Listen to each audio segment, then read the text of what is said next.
안녕하세요. 가치 있는 교회 박찬호 목사입니다. 저희가 주일 오후에 예배 모임을 갖습니다. 저희와 함께 말씀을 나누고 또 신앙을 나누기 원하시는 분은 연락 부탁드립니다. 함께 믿음의 공동체를 세우기 원하오니 주의 뜻에 따라 함께 하기를 원하시는 분은 아래 연락처로 연락 부탁드립니다. 그리고 전체 말씀 이후에 저희 공동체를 위한 기도 제목을 공유합니다. 기도에 여유가 있으신 분들은 저희를 위하여 기도 부탁드립니다. 감사합니다. 2024년 4월 19일 누가복음 18장 31절부터 43절까지의 말씀을 가지고 함께 묵상과 기도 그리고 나눔의 시간을 갖겠습니다. 먼저 오늘 본문 말씀부터 함께 듣겠습니다. 예수께서 12제자를 데리시고 이르시되 보라, 우리가 예루살렘으로 올라가노니 선지자들을 통하여 기록된 모든 것이 인자에게 응하리라. 인자가 이방인들에게 넘겨져 희롱을 당하고 능욕을 당하고 침뱉음을 당하겠으며 그들은 채찍질하고 그를 죽일 것이나 그는 3일 만에 살아나리라. 제자들이 이것을 하나도 깨닫지 못하였으니 그 말씀이 감추었으므로 그들이 그 이르신 바를 알지 못하였더라. 여리고에 가까이 가셨을 때에 한 맹인이 길가에 앉아 구걸하다가 무리가 지나감을 듣고 이 무슨 일이냐고 물은데 그들이 나사렛 예수께서 지나가신다 하니 맹인이 외쳐 이르되 다윗의 자손 예수여, 나를 불쌍히 여기소서. 앞서가는 자들이 그를 꾸짖어 잠잠하라 하되 그가 더욱 크게 소리질러 다윗의 자손이여, 나를 불쌍히 여기소서. 예수께서 머물러 서서 명하여 데려오라 하셨더니 그가 가까이 오매 물어 이르시되 내게 무엇을 하여 주기를 원하느냐? 주여, 보기를 원하나이다. 보라, 네 믿음이 너를 구원하였느니라. 곧 보게 되어 하나님께 영광을 돌리며 예수를 따르니 백성이 다 이를 보고 하나님을 찬양하니라. 오늘 본문에서는 은혜 얻은 자와 그렇지 못한 자 이렇게 두 부류가 등장하고 있습니다. 그래서 31절 이하의 말씀에서는 제자들이 예수님께 말씀을 듣지만서도 결국에는 그 말씀의 의미를 깨닫지 못합니다. 그러나 35절 이하의 맹인은 눈이 뜨여지는 은혜를 얻게 됩니다. 그래서 기뻐함으로 예수님을 따르게 되는 것이지요. 이처럼 은혜 얻음은 결국 기쁨으로까지 이어지는 것이며 또 구원으로까지도 확장되어 생각될 수 있습니다. 물론 하나님이 주시는 은혜 및 구원은 전적으로 하나님의 뜻과 계획 그리고 부르심으로 인해 이루어지는 것입니다. 그렇기 때문에 우리는 여기에 대해 왈가왈부를 할 수 없는 것이지요. 다만 우리는 옆에서 참여할 수는 있습니다. 그래서 하나님의 인도하심 아래 은혜를 얻고 누릴 수 있는 것입니다. 결국 하나님은 하나님대로 우리에게 은혜를 주시고 구원을 주시겠지만서도 우리는 우리대로 나름의 준비가 필요한 것입니다. 그러므로 우리는 그 은혜를 사모하며 받기를 원해야 되는 것이고 또 만일 받게 된다면 또 받은 대로 그 은혜를 누리며 하나님께 감사를 올릴 수 있어야 되는 것입니다. 그러므로 우리가 구원을 누림에 있어서는 전적으로 하나님만 바라보고 아무것도 하지 말아야 되는 것이 아니라 우리 나름의 준비가 있어야 되는 것입니다. 그렇기 때문에 저는 오늘 본문 말씀을 통하여 우리가 그러한 은혜를 얻기 위하여 먼저는 어떠한 준비가 필요한지를 나누어 보기를 원합니다. 그래서 그러한 준비 속에 은혜를 기대하며 사모할 수 있기를 원합니다. 첫 번째로 우리가 은혜를 받기 위해서는 겸손함 속에 받기를 기다리며 또 그 받은 이후에는 어떻게 반응해야 될지를 미리 생각해 두어야 됩니다. 오늘 본문의 예수님께서는 제자들에게 앞으로 어떠한 일들이 벌어질지를 미리 말씀해 주고 계십니다. 그러므로 예루살렘에서 고난을 받을 것과 죽을 것 그리고 다시 부활하실 것을 미리 말씀해 주고 계시는 것이지요. 하지만 제자들은 예수님을 영적인 메시아로 생각했던 것이 아니라 정치적인 메시아로서 로마의 압제로부터 이스라엘을 구원해 줄 것이라고 생각하였기 때문에 그러한 말씀들을 전혀 이해하고 있지 못하였습니다. 더불어 하나님께서도 아직은 깨닫지 못하게끔 만들어 놓으셨기 때문에 그들이 온전히 깨닫지 못했던 것입니다. 결국 그들이 깨닫지 못했던 것은 그들의 아둔함도 원인이 되겠지만서도 또 한편으로는 하나님의 허락하심이 없었기 때문에 그랬던 것입니다. 그러므로 우리는 그러한 깨달음도 하나님의 도우심이 허락하심이 있어야지만이 가능함을 알 수 있는 것입니다. 그러면 오늘날에 있어 우리가 말씀을 깨달을 수 있는 것은 전적으로 누구 덕분입니까? 바로 하나님 덕분입니다. 그 하나님 덕분에 우리는 말씀 안에서 예수님을 발견할 수 있는 것이며 또 하나님의 뜻을 찾아낼 수 있는 것입니다. 고린도전서 2장 10절 말씀을 읽어보면 오직 하나님이 성령으로 이것을 우리에게 보이셨으니 성령은 모든 것, 곧 하나님의 깊은 것까지도 통달하시느니라 라고 전하고 있습니다. 저는 이러한 부분들을 실제적으로 많이 체험합니다. 그래서 설교를 준비할 때 평상시에는 잘 보이지 않던 부분들이 보인다라거나 혹은 평상시에 생각하지 못했던 부분들이 생각되어지는 것입니다. 그럴 때 저는 이러한 인사이트들을 누가 주었는가를 생각해 보게 됩니다. 결코 내 안에서 나오는 지혜가 아닙니다. 만일 그랬다면 평상시에도 이미 자주 보이고 또 떠올랐어야 됐었을 것입니다.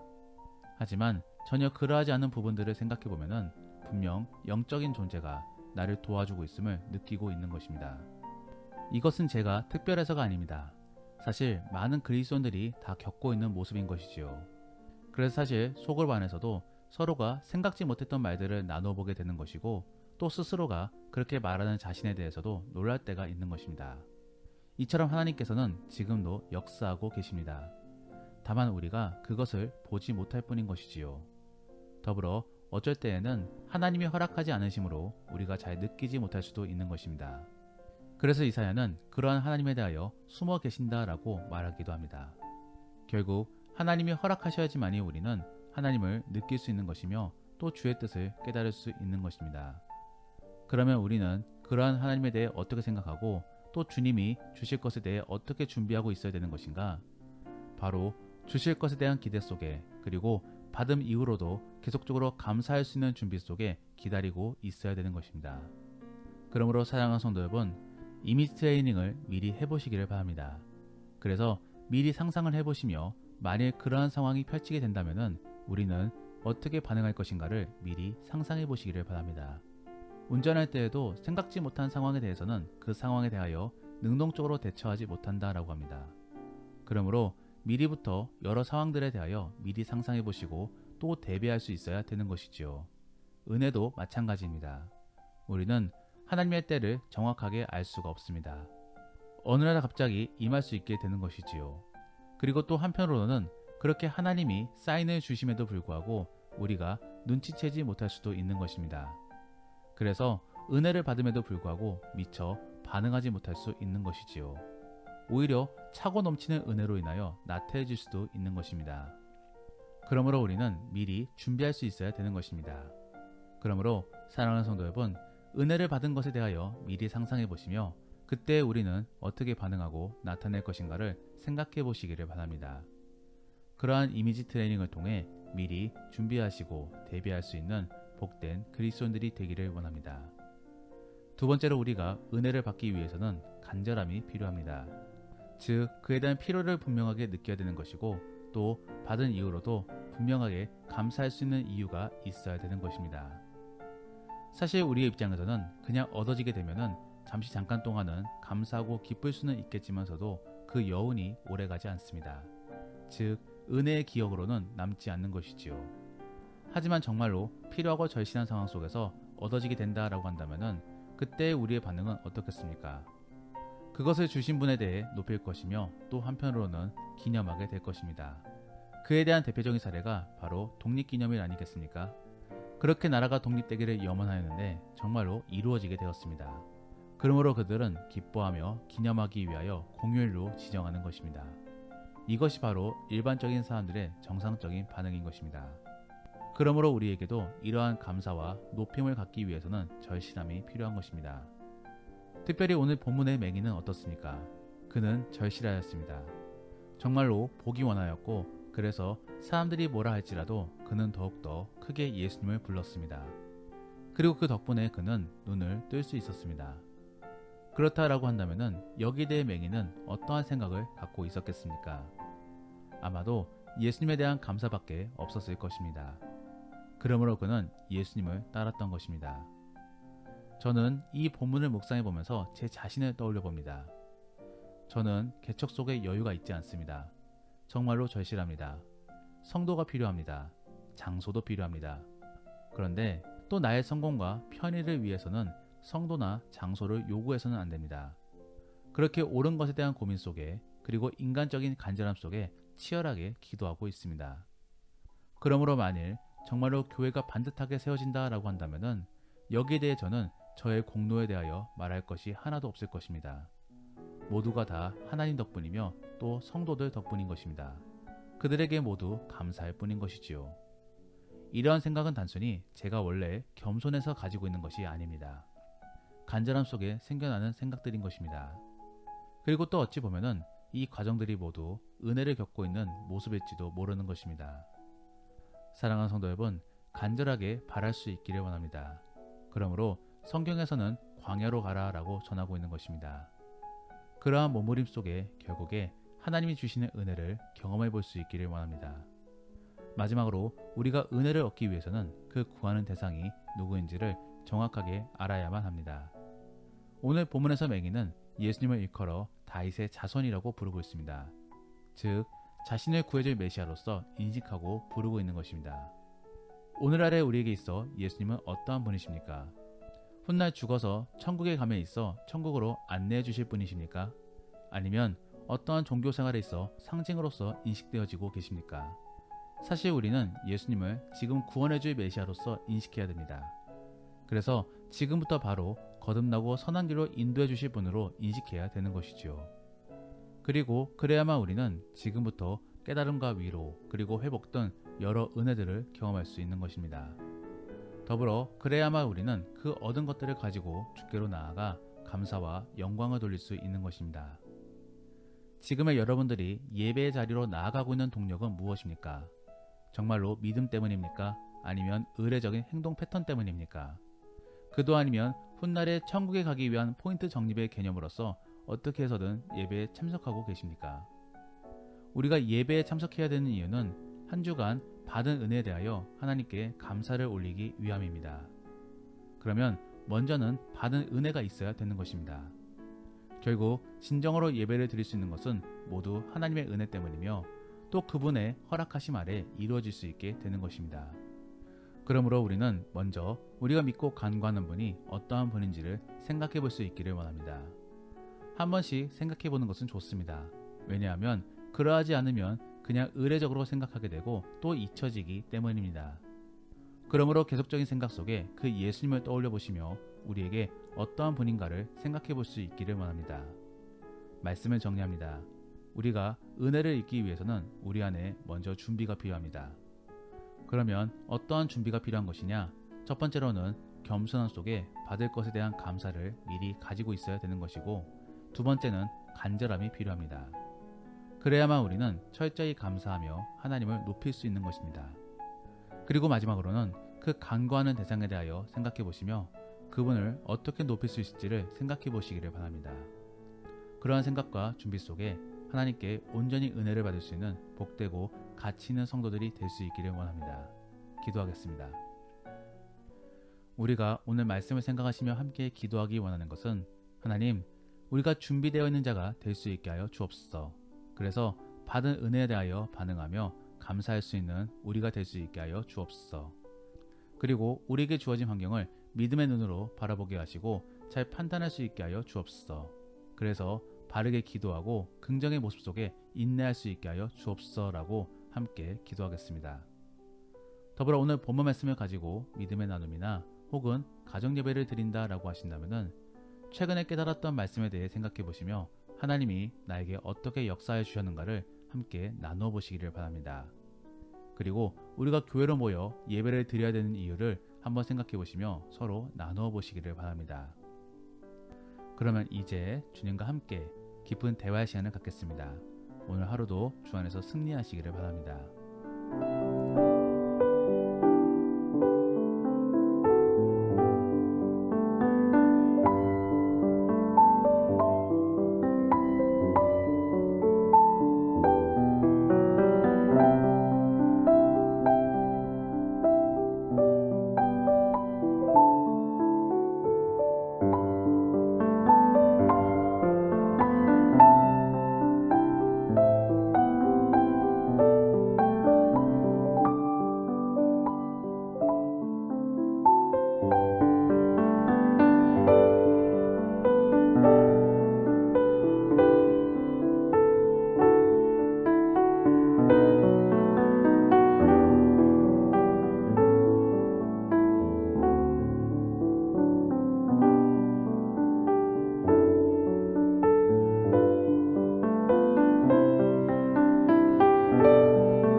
음.